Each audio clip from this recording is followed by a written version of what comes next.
La primaire à droite, c'est une bonne idée ou une mauvaise idée? Ah non, non, je crois que c'est la pire connerie qui ait jamais été inventée à droite, la primaire.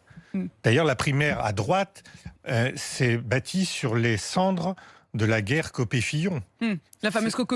On est dans un parti d'essence gaulliste. Organiser une primaire, ça n'a aucun sens. Ça n'a même aucun sens institutionnel en France, puisqu'on a 2 tours à l'élection présidentielle. Aux États-Unis, il y a une primaire parce qu'il n'y a qu'un tour.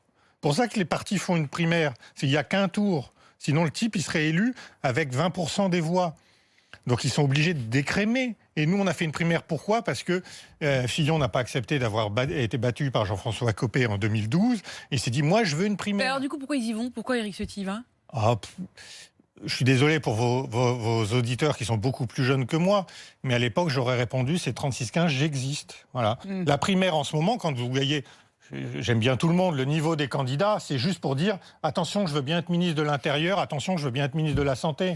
Est-ce que vous parleriez pas, par exemple, de Manuel Valls à la primaire de la gauche, de Bruno Le Maire aussi à la primaire de la droite? Ça a été une manière d'exister, ça a marché pour eux. Pas pour être président, mais pour exister. Non. Ingrid Levavasseur.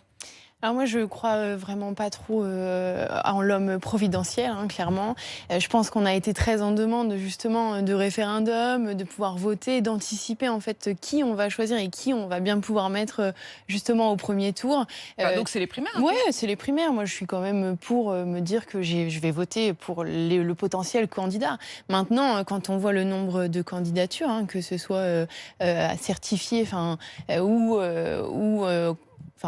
je me dis que de toute façon, il n'y a pas d'homme providentiel. Et quoi qu'il advienne, je pense qu'il est vraiment temps de mettre les égos de côté et qu'on puisse enfin prendre la tangente avant même le second tour. Le premier prendre la tour. tangente, c'est ce que vont faire les électeurs en n'allant pas voter. Ils vont prendre la tangente en n'allant pas voter à une primaire où il n'y a que des génies que le monde entier nous envie, qui vont se présenter pour essayer d'être sous-secrétaire d'État. Je ne sais pas quoi, c'est pas ça l'objet d'une primaire. Je vous sens assez sarcastique. Ce serait sarcastique. Oui, j'avais entendu Sarkozy. J'ai eu un moment de frayeur.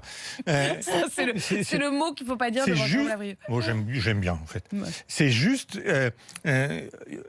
organiser une primaire dans un parti, c'est l'échec d'une sélection naturelle de l'homme et du programme qui se faisait habituellement, et c'est comme ça qu'on a toujours fonctionné. J'aimerais juste rappeler un chiffre, Jérôme Lavrieux, parce que vous dézinguez la primaire de la droite à l'époque, il y avait plus de 4 millions de Français qui s'étaient déplacés à l'époque pour départager François Fillon et Alain Juppé. C'était quand même, on disait à l'époque, la droite disait succès populaire, c'est fantastique, et les Français jouent le jeu.